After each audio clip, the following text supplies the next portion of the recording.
الحمدللہ وحدہ لا شریک لہ والصلاۃ والسلام علی من لا نبی بعد۔ پارہ نمبر 26 سورۃ الاحقاف۔ اس صورت میں چونکہ احقاف کا ذکر ہے، ریت کے ٹیلے، اس لیے صورت کا نام ہی سورۃ الاحقاف ہے۔ یہ احقاف قوم عاد کا مسکن تھا، اس کا ذکر کیا۔ بنیادی عقائد توحید، رسالت اور قیامت۔ صورت کے آغاز میں ان تینوں عقائد کا ذکر کیا۔ مشرکین کے شبہات کا رد کیا ہے۔ یہ کہتے جادو ہے، اللہ فرماتے جادو نہیں ہے، وحی ہے۔ قرآن کریم سحر نہیں ہے، وحی ہے، وحی آسمان سے اللہ پاک اس کو اپنے پیغمبر پہ نازل فرماتے ہیں۔ اللہ تعالیٰ نے مومنین کی شان بیان کی ہے کہ جو ایمان والے ہیں وہ تو ڈٹ جاتے ہیں، ایمان پر کھڑے ہو جاتے ہیں، استقامت کے ساتھ رہتے ہیں، اللہ پھر ان کی مدد بھی فرماتے ہیں۔ پھر اللہ تعالیٰ نے اس صورت میں قوم عاد کے قصے بیان کر کے اہل مکہ کو ڈرایا، تمہاری تو حیثیت ہی کوئی نہیں۔ قوم عاد کی طاقت دیکھو، قوم سمود کی طاقت دیکھو، آج ان کا نام و نشان نہیں ہے، مٹا کے رکھ دیا اللہ نے۔ تم پیغمبر کی ذات سے مت ٹکراؤ، تباہ و برباد ہو جاؤ گے۔ اس صورت کے آخر میں اپنے پیغمبر کو تلقین، صبر، تسلی دی ہے۔ فاصبر کما صبر اولو العزم، میرے پیغمبر اولو العزم پیغمبر انبیاء جس طرح وہ برداشت کرتے تھے آپ بھی برداشت کریں، اور آپ بھی ڈٹے رہیں، وہ بھی ڈٹ گئے تھے۔ بالآخر انشاءاللہ فتح و نصرت آپ کا مقدر ہوگی۔ سورہ محمد، اس سورت کے شروع میں اللہ تعالیٰ نے اپنے پیغمبر کا نام محمد ذکر فرمایا ہے، اس لیے سورت کا نام ہی محمد ہے۔ اس سورت کا نام قتال بھی ہے، چونکہ اس میں جہاد القتال کا بہت بڑا مضمون بیان فرمایا ہے۔ اللہ تعالیٰ نے قرآن کریم میں اپنے پیغمبر کے دو نام ذکر فرمائے، محمد اور احمد، باقی آپ کی صفتیں بیان فرمائیں۔ اس میں شروع میں جہاد اور قتال کا ذکر کیا ہے، قیدیوں کا ذکر کیا ہے، غلاموں کے حقوق بیان کیے ہیں، ان کی آزادی کی بات کی ہے۔ اللہ تعالیٰ نے ترغیب دی ہے جنت کی، ترہیب ڈرایا ہے جہنم سے، اور پھر اللہ تعالیٰ نے صورت کے آخر میں یہ بات کیا کہ اللہ کے راستے میں خرچ کرو، بخل سے بچو، اور ترغیب دی ہے بخل سے بچو اور خرچ کرو۔ اور پھر آخر میں ایک بات سمجھا دی میں ان تتولوا یستبدل قوما غیرکم، تم دین کو چھوڑ دو گے، اللہ کسی اور قوم کو دین پر لائیں گے۔ اللہ نے دین کا کام لینا ہے، تم کرو گے تمہاری سعادت، تم چھوڑ دو گے اللہ اوروں سے لے گا۔ اللہ تعالی ہمیں دین کی خدمت کے لیے قبول فرمائے۔ سورۃ الفتح، کیونکہ اس سورت کا آغاز ہی اس سے ہے، انا فتحنا لک فتحا مبینا، تو سورت کا نام سورۃ الفتح رکھا گیا ہے۔ عظیم ترین فتح مکہ، اس کی اللہ تعالیٰ بشارت اس میں دے رہے ہیں حدیبیہ کے موقع پر، تو اس لیے یہاں بہت ساری باتیں اللہ تعالیٰ نے سمجھائی ہیں۔ بطور خاص اس میں بیعت رضوان کا ذکر ہے، جب رسول اللہ صلی اللہ علیہ وسلم مدینہ منورہ سے چلے ہیں، حدیبیہ پہنچے ہیں، مشرکین نے روک دیا ہے، حضرت عثمان رضی اللہ عنہ کو بھیجا ہے، ان کو گرفتار کیا ہے، شہادت کی خبر اڑائی گئی، اللہ کے نبی نے صحابہ کرام سے بیعت کی ہے کہ ہم مر جائیں گے لیکن عثمان کا بدلہ لیں گے۔ خیر پھر مشرکین نے صلح کی ہے، کچھ شرائط پر صلح ہوئی تھی، ایک شرط دی واپس چلے جائیں، آئندہ سال عمرے کے لیے رسول اللہ صلی اللہ علیہ وسلم نے معاہدہ کیا۔ تو یہاں جو صحابہ کرام نے بیعت کی اس کا ذکر ہے، ان الذین یبایعونک انما یبایعون اللہ، پیغمبر چونکہ نمائندہ خدا ہوتا ہے، فرمایا تمہاری بیعت تو اللہ کی بیعت ہے، ان نے تو اللہ کی بیعت کی ہے۔ پھر اس صورت میں فتح خیبر کی بشارت بھی ہے، وَأُخْرَىٰ لَمْ تَقْدِرُوا عَلَيْهَا، ابھی تو ایک اور تمہیں فتح ملنی ہے۔ وہ خیبر کے موقع پر فتح آئی، کیا صحابہ کی اللہ کے نبی کی آنکھیں ٹھنڈی ہوئی ان فتوحات کو دیکھ کے۔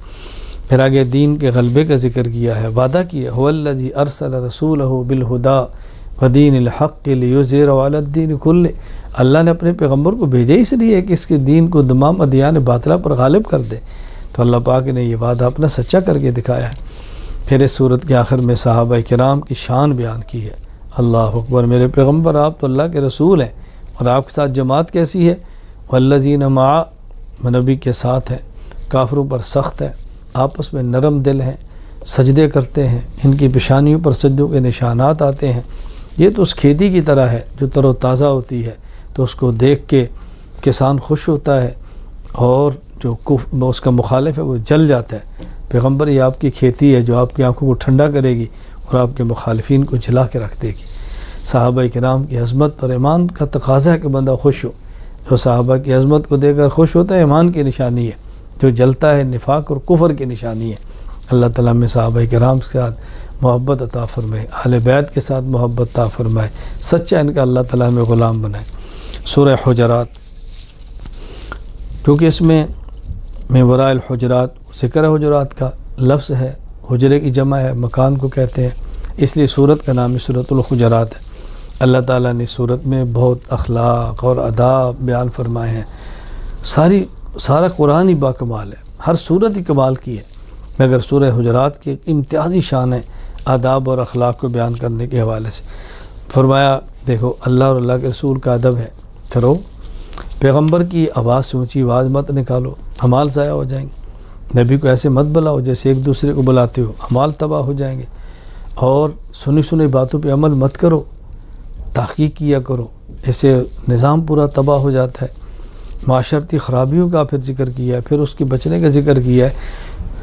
اللہ اکبر، صلح کرو، اس کا اہتمام کرو، ایک دوسرے کا مذاق استہزاء تمسخر مت کرو، اور غیبت مت کرو، ایک دوسرے کو تانے مت دو، ایک دوسرے میں عیب مت نکالو، یہ باتیں سمجھائی ہیں۔ اور یہ فرمایا کہ یہ باتیں دل سے قبول کرو، اللہ کا احسان ہے، اللہ نے تمہیں ایمان کی نعمت عطا فرمائی ہے، اور ایمان دل میں ہے، اسلام اعمال ہے جو اوپر ہے۔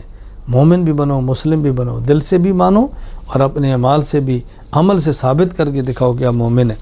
گویا تمہارا دل اور جسم سب اللہ کے حوالے ہونا چاہیے۔ تو اللہ تعالیٰ نے یہاں آداب اور اخلاق بہت زیادہ بیان فرمائے ہیں۔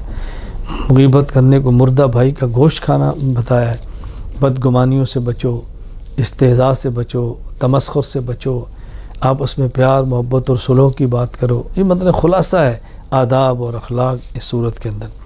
سورہ قاف، قاف القرآن المجید، قاف حروف مقطعات میں سے ہے، مقطعات مقطعاتن کی جمع ہے، قطعن سے ہے کاٹنا، قاف وہ حروف جن کو الگ الگ کر کے پڑھتے ہیں انہیں مقطعات کہتے ہیں۔ سورت کا آغاز کیا گیا، کفار کا تعجب بیان کیا گیا، ظالم تعجب، کبھی نبی پہ آنے پر تعجب ہے، قیامت کے طرف سے پر تعجب ہے، تعجبات۔ اللہ کافر کہتے ہیں ھذا شیء عجیب بات، اللہ فرماتے ہیں عجیب بات کون سی ہے، جو پہلے تھے ہم ان کو بھی اٹھائیں گے، تمہیں بھی اٹھائیں گے۔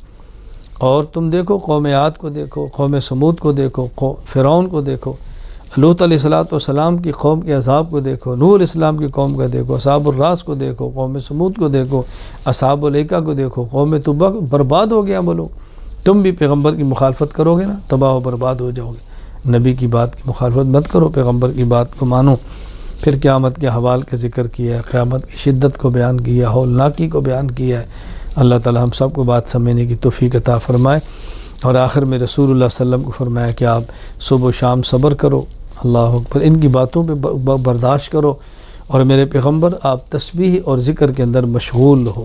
اس کا معنی کیا ہے کہ جو داعی ہے، مبلغ ہے، عالم ہے، اس کی شان ہے کہ لوگوں کی باتیں برداشت بھی کرے، اللہ کا ذکر بھی کرے، تسبیح و تحلیل کے اندر بھی مشغول ہو۔ تو اسی سے آخرت کی تیاری ہوتی ہے۔ سورۃ الذاریات، والذاریات ذروا، سورت کا آغاز یہاں سے ہو رہا ہے، وہ ہوائیں جو اڑاتی ہیں چیزوں کو، تو اس لیے سورت کا نام سورۃ الذاریات ہے۔ یہاں متقین کی اوصاف بیان کی، اللہ اکبر، راتوں کو قیام کرتے ہیں، استغفار کرتے ہیں، آنے والے کو دیتے ہیں، سائل کو بھی نہیں واپس کرتے، محروم کو واپس نہیں کرتے، سائل جو مانگتا ہے اسے بھی دیتے ہیں، اور جو مانگتا ہے لیکن مستحق ہے اسے بھی دیتے ہیں، اس کا بہت زیادہ خیال کرتے ہیں۔ یہ متقین کی اوصاف بیان فرمائے۔ پھر اس بارے کے بالکل آخر میں ابراہیم علیہ السلام کا واقعہ بیان کیا، فرشتے آئے، ابراہیم علیہ السلام کو بیٹے کی بشارت دی ہے، بڑھاپے میں اللہ نے ابراہیم علیہ السلام کو اولاد عطا فرمائی۔ اللہ نہ چاہے تو جوانی میں بھی نہ دیں، چاہے تو بڑھاپے میں اولاد دے رہے، اولاد دینے والے تو اللہ ہی ہیں۔ وآخر دعوانا ان الحمد للہ رب العالمین۔